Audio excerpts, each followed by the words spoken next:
कहानी शुरू होती है जब गौतम बुद्ध अपने शिष्यों के साथ लंबा सफर तय करके एक सुंदर गांव पहुंचे। गौतम बुद्ध ने कुछ दिन उसी गांव में रुकने का निश्चय किया। गौतम बुद्ध के आने का समाचार गांव में आग की तरह फैलने लगा और कुछ ही देर में उनके आसपास लोग इकट्ठा होने लगे। लोग कई तरह की समस्याओं के साथ वहां आने लगे। तभी एक बुजुर्ग रोते हुए गौतम बुद्ध के पास आए। उन्होंने कहा, तथागत, मेरा बेटा कुछ काम नहीं करता, गरीबी और कठिनाइयों के लिए ईश्वर को दिन रात कोसता रहता है। जब मैं समझाता हूं तो वह मुझसे बहस करने लगता है और घर का माहौल खराब हो जाता है। तथागत, मुझे पता है कि वह अपना नुकसान कर रहा है, लेकिन मुझे समझ नहीं आता कि मैं उसे सही रास्ते पर कैसे लाऊं। गौतम बुद्ध मुस्कुराए और बुजुर्ग से बोले, आप कोई बहाना बनाकर अपने बेटे को मेरे पास ले आइए। बुजुर्ग व्यक्ति ने कहा, तथागत, मेरा बेटा किसी की बात नहीं सुनता, हमेशा बहस करता है। मुझे डर है कहीं वह आपको भी कोई गलत बात ना कह दे। गौतम बुद्ध मुस्कुराए और बोले, चिंता मत करो, तुम बस उससे कहना कि मैं उसकी सारी समस्याओं का समाधान कर दूंगा। गौतम बुद्ध की बात सुनकर कुछ लोग बुजुर्ग के साथ उसके बेटे को बुलाने के लिए चल पड़े। दोपहर का समय था। लड़का अपने कमरे में सो रहा था। घर पहुंचते ही सबने उसे जगाया और उसे समझाना शुरू किया, लेकिन लड़का साथ चलने को तैयार नहीं हुआ। वह बस एक ही बात दोहराता रहा, सारे साधु पाखंडी और नकली होते हैं, मैं इनकी बातों में आने वाला नहीं हूं। लेकिन जब गांव वालों ने उसे बताया कि बुद्ध उसकी हर परेशानी का समाधान कर देंगे, तब जाकर वह गौतम बुद्ध से मिलने को राजी हुआ। अपने बेटे को लेकर जब बुजुर्ग व्यक्ति गौतम बुद्ध के पास पहुंचे तो लड़का बुद्ध से उल्टा बोलने लगा, किस बात के लिए मुझे यहां बुलाया?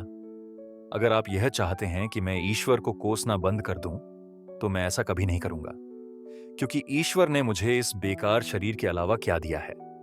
धन जो शरीर के लिए जरूरी है, वह तो मुझे मिला ही नहीं। अगर आप मेरी धन की समस्या हल कर सकते हैं तो ठीक है, नहीं तो अपना बिस्तर समेटिए और आगे बढ़िए। लड़के की बातें सुनकर गौतम बुद्ध मुस्कुराए और बोले, मेरे दोस्त, मैं तुमसे ईश्वर की कोई बात नहीं करता, लेकिन याद रखो कि व्यक्ति के सुख और दुख का कारण उसके कर्म ही होते हैं। इसीलिए किसी और को कोसने की बजाय अगर तुम मेहनत करोगे तो तुम्हारा जीवन आसान हो जाएगा।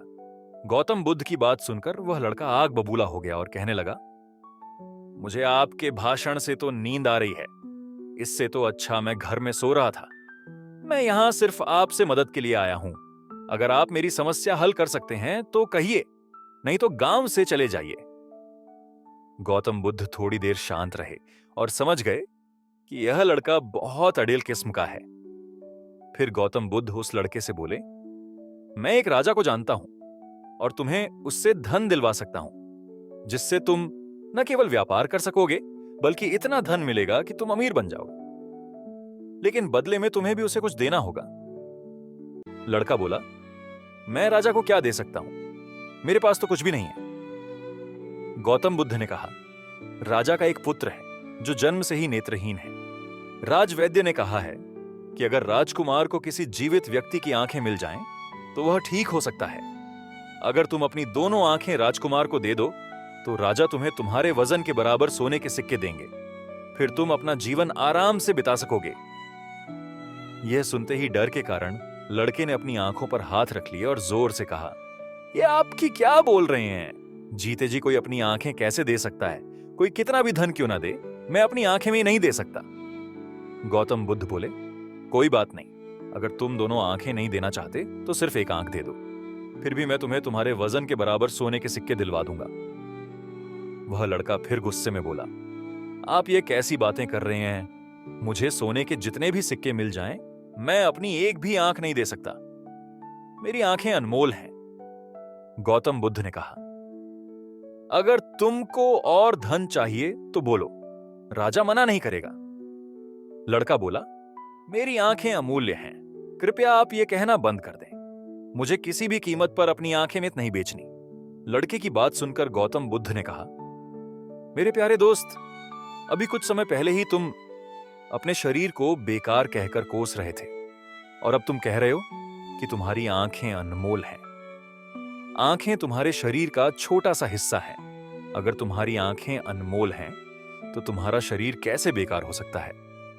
अगर शरीर तुम्हें अनमोल लगता है, तो तुम्हारी बुद्धि की क्या कीमत है? अगर यह सब अनमोल है, तो जीवन शक्ति जो तुम्हें जिंदा रखे हुए हैं, उसकी क्या कीमत है? सबसे बड़ी ताकत पहले से तुम्हारे पास है। गौतम बुद्ध के शब्द सुनकर उस लड़के की आंखों में आंसू आ गए। वह तथागत के चरणों में गिरकर रोने लगा और बोला, मैंने बहुत बार कोशिश की, लेकिन मैं कुछ कर नहीं सका, इसलिए मैं इतना हताश और कड़वा हो गया। गौतम बुद्ध ने उसे उठाया और कहा, मेरे दोस्त, इंसान का जन्म बहुत कीमती है।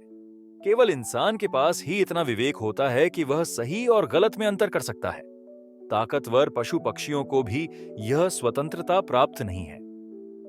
इसलिए अपने शब्दों की ताकत को पहचानो और किस्मत को कोसना बंद करो।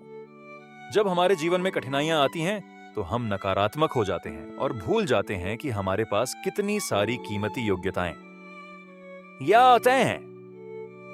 गौतम बुद्ध कहते हैं, बनाने और मिटाने दोनों की शक्ति हमारी शब्दों में है। जब शब्द सच्चाई और दया से भरे होते हैं, तो पूरी दुनिया को बदल सकते हैं। इसीलिए अपनी जुबान को अच्छे शब्द सिखाओ, अपने मन को अच्छे विचार सिखाओ। आंख, कान, नाक सभी इंद्रियों को प्रशिक्षित करो। इंद्रियां बहुत अच्छी दोस्त बन सकती हैं। यह हमें दुखों से पार ले जाएंगी और जो चाहे हम प्राप्त कर सकेंगे। यह सब हम ध्यान, योग, प्राणायाम और विपश्यना से सीख सकते हैं। उम्मीद करते हैं आपको हमारी मोटिवेशनल स्टोरी, सबसे बड़ी ही ताकत पहले से तुम्हारे पास है, गौतम बुद्ध की प्रेरणादायक कहानी पसंद आई होगी। वीडियो को लाइक करें और कमेंट में अपनी बात जरूर रखें।